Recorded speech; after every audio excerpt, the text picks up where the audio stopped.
The focus order in Storyline is so important because that sets the order that your keyboard navigators and your screen reader users are going to experience your content. Think about when you take a look at a slide like this one I have on screen. Your eyes, if you're sighted, probably start at the top left. You see there's a heading, you see there's some menu options, you see there's some text, and you see there's some buttons on screen, back, next, and the one in the top right, which leads back to the menu. Now, you're skimming, and you can choose which order that you are going in. If you're using a keyboard, using, say, tab or your arrow buttons to navigate, or if you're using a screen reader, which uses the same keys, you're going to be stuck listening to each element on the screen in whichever order is dictated by the focus order.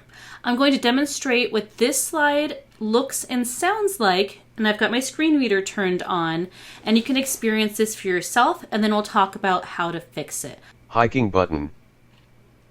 All right, so as we navigate through the slide, you'll see the focus indicator move along with my focus. I'm using the tab button here to select the elements that are clickable on screen. So I'm hitting tab. You'll see hiking right here is focused. I hit tab again. Outdoor activities button. Now outdoor activities is focused. Camping button. Junior Ranger programs button. All right, so it went through these buttons in order. Back button. Then it goes to back button. Next button. Then it goes to next button. Let's start at the top again. Back. Out. Hike. Image2.png button. So I used Shift and Tab to go backwards with my keyboard. Now you can see if we start at the very top, the first thing that's actually selected is that menu button. This is a menu button I have set in the top right. You can hear that I've not set the alt text for it, and of course that's a problem. So when a user or learner comes to my slide, the first thing they're going to hear is the slide title, and then as they navigate through it, the order in which they're going to experience it is the menu button first, and then these four Junior buttons, Ranger, and then back, button, and next then next. button. This is the default focus order for this slide. We haven't even touched on the text yet. Maybe that's how you want it. Maybe that isn't how you want it, but let's go ahead into the Storyline edit view and see how to change this. Okay, I'm on the stage here editing my slide. This is the slide we were just taking a look at.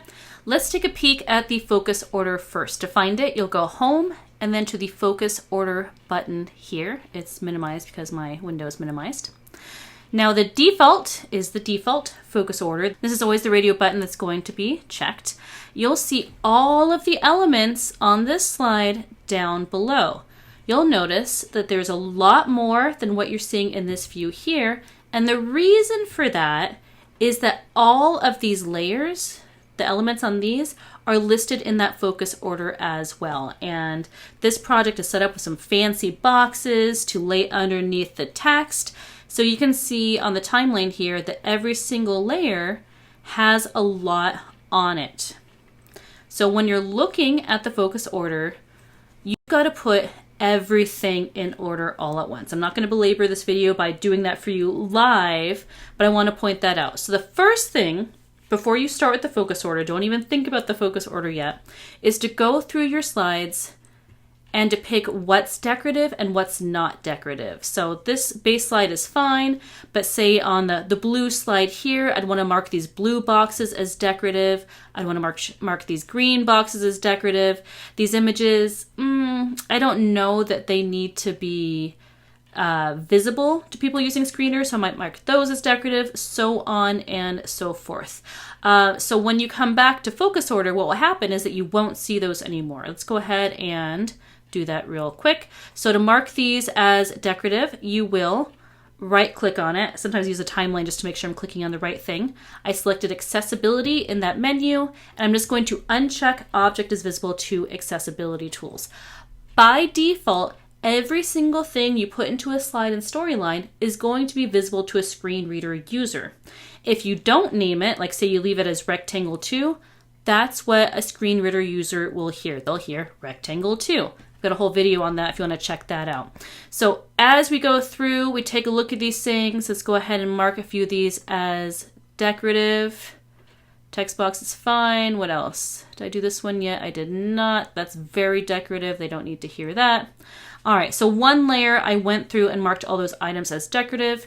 Now, when we go back to focus order, maybe you can tell, maybe you can't, this list is a teeny bit shorter.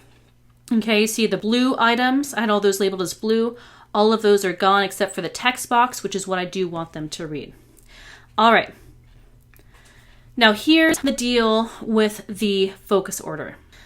We want to put this in order, so we're going to choose create a custom focus order. And what you have to do, and again, this is why you should really make sure those items that are decorative are marked as such, is you're going to move these up and down. So there's actually a text box that's section complete that can go all the way to the bottom. They shouldn't even be hearing that until the section actually is complete.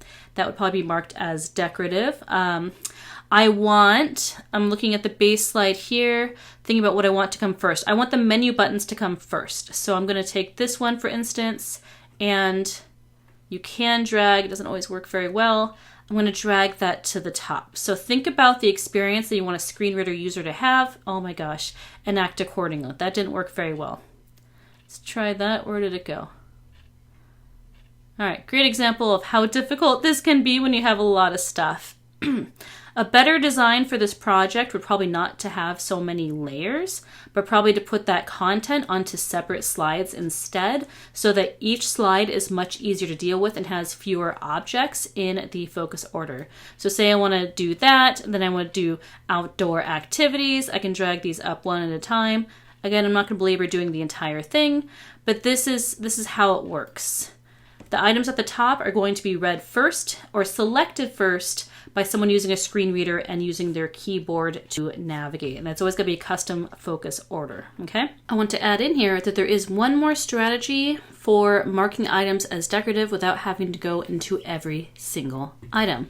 What you can do is stay here in the focus order, select something that you don't want to be read to a screen reader user, and you just hit the trash can, okay?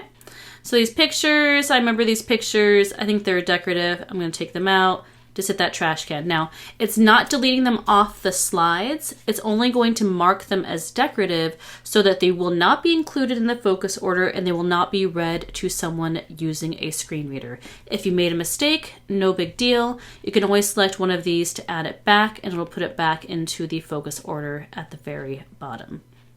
So sometimes it'll be on a slide that the default focus order is fine. You've got 3 things. You look at that focus order, they're in order as how you would want a screen reader user to experience them. That's great, but you always got to double check. And there is an accessibility checker within Storyline. If you go to view and an accessibility checker, that can't tell you if the focus order is the best focus order, okay? Accessibility checkers can only go so far. It always requires human judgment to decide in which order things should be experienced.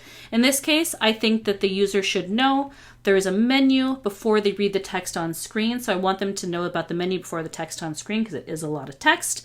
Maybe that's not the case in whatever project that you are working on. So always use your human judgment to decide how you think a person that is sighted would want to experience this, and find that equivalent experience for someone using a screen reader or for someone using a keyboard to save them from having to click through too many useless things or hear too much not very usable information. I'm Lindsay, and I cover instructional design, e-learning development, and all things online teaching and learning.